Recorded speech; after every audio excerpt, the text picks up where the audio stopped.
Hi, I'm Dr. Boyce Watkins from YourBlackWorld.com.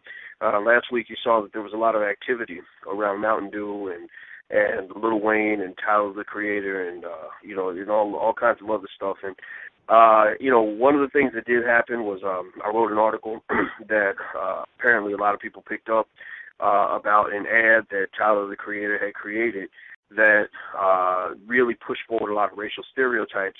And I was infuriated about the ad. Well, within a couple of days, Mountain Dew had taken the ad down. And then in the snowball effect, right after that, Lil Wayne lost his lucrative endorsement deal with Mountain Dew. At least that's what they're reporting. And I got a text message last night from a brother that I have a lot of respect for out of Chicago. And he had an alternate point of view. He is a respected, well-renowned hip-hop artist by the name of Rhymefest, a.k.a. Chase Smith. And I have a lot of respect for this brother, so I told him, I said, well, if you have a point of view to share, I would like for you to share it if you have a few minutes to talk tomorrow. So he graciously agreed, and I've got him on the line. Rhymefest, brother, how you doing today? Dr. Wonderful to speak with you, and I have a tremendous amount of respect for you as well. I was just concerned, because when I saw that Tyler, the Creator, and Lil Wayne had lost their endorsement deals with Mountain Dew following Rick Ross losing his deal with Reebok, and I see people celebrating. Yeah, we did it. And I started to think, wait a minute, what did we do? We criticized something that was reprehensible, lyrics that were indefensible. We made some black men lose some money, lose their endorsement deals. But what didn't we do? We didn't put nothing in that place. We didn't, it seems to me that when it comes to hip-hop, over the years, whether we're talking about Reverend Jesse Jackson, Reverend Al Sharpton, Reverend Calvin Butts, and I would even say now Dr. Boyce Watkins, we're very good at criticizing, and we're very good at making people lose deals and lose money, especially in the black community, but we're not very good at replacing it. We're not very good at saying, hey, there's an artist named Rhymefest or Jaziri X or Common or Talib and Mountain Dew. Why don't you take down the negative stuff and prop these up? And one of the reasons, Doc, I think we're not good at it is because the people who are doing this stuff to get these deals taken down don't know nothing about hip-hop. But they know what they hear that they don't like, but they're not listening to the youth. They're not listening to the music of the new generation to prop up positive hip-hop. So what happens? Okay, we're going to take Lil Wayne down. We're going to take Tyler, the Creator, down, and we're going to replace it with another stereotype 2 years later. Because we as black people never replaced it ourselves. All we did was criticize. And it's the same thing that led to the creation of the FBI when W.E.B. Du Bois was criticizing, and the NAACP was criticizing Marcus Garvey, calling him everything in the book. And what did the government do? They said, well, if you don't like him, we don't like him either. And the FBI been on us ever since. We have to stop being on each other without replacing it with something. Okay, well, I think that's a valid point, and I think that a point deserves a counterpoint. And I would say that I agree with you. I think artists like yourself, Jaziri X, and others, put out a message that is certainly both entertaining and very powerful, and I respect that. But, game recognized game. I mean, basically activists support other activists. So my question to any artist that says, why don't you, as activists, fight for me to have a deal with Mountain Dew, is to turn to that artist and say, okay, are you also jumping and supporting, using your platform to support us?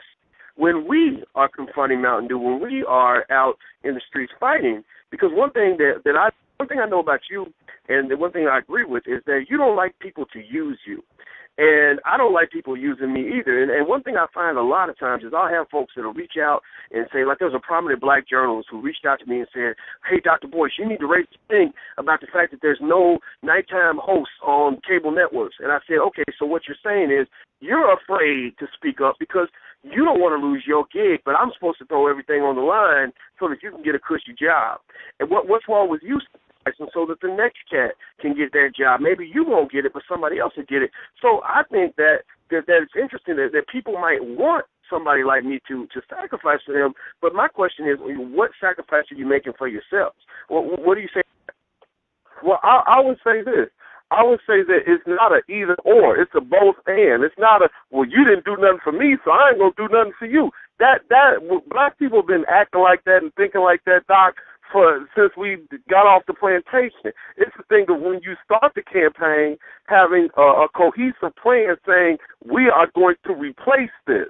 Instead of just taking this down, we come with a plan to replace it. It's not, and I would say that when you look at Jaziri X, he is not just an artist who's rapping positive. He actually has a non-for-profit called One Hood in Pennsylvania where he's actively helping black people on a daily basis. When you look at Lupe Fiasco, Lupe has the Lupe Fiasco Foundation that has a book club, and every year he gets clothes and food for young people that are start. What I would say is that when activists start these protests, that are not in the hip hop community, if it's going to deal with hip hop, if it's going to deal with somebody losing income stream or revenue, Mountain Dew is not motivated. They don't know who the artists they should be talking to are. You know who they go to? They go to the record labels. They go to the magazines. Why not have them come to Dr. Boyce Watkins and say,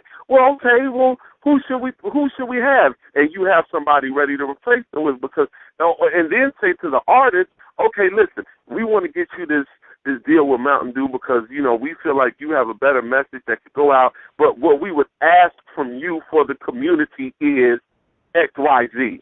So there has to be a more full, cohesive plan and not a what have you done for me lately attitude, because that's what's part of the problem with the black diaspora in America, period. Well, I think that was a very good comment, a very powerful response, and it's reflective of the intelligence that I know that you have. I've sat on panels with you, and I have a lot of respect for your voice. And one thing I will say, so we don't end up going back and forth, because you and I can talk all day, but we've had some great conversations. But one thing I'll make very clear is that I am not Calvin Butts. I'm not C. Dolores Tucker. I am of hip-hop. I can recite Lil Wayne lyrics because I'm a big fan of Lil Wayne, but I just have a problem with that last 10% where he's talking about killing little babies and encouraging black men to go out and get high all the time. So really, when it comes to the heart of hip-hop, I consider myself to be right in the center of it, not as somebody visiting from a foreign country.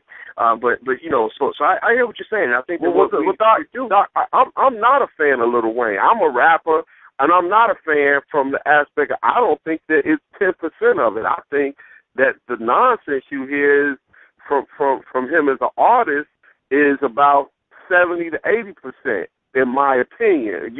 And art is subjective. However, whether you're a fan or not a fan, I don't think that it goes to the fact that if we're going to make a black man lose some income stream or revenue, we have to make sure that revenue stays in the black community.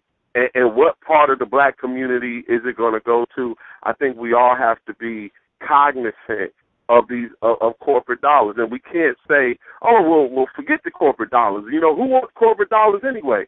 Because corporate dollars matter to what conditions our children to what's right and what's wrong. And we have to be aware of how capitalism works in America.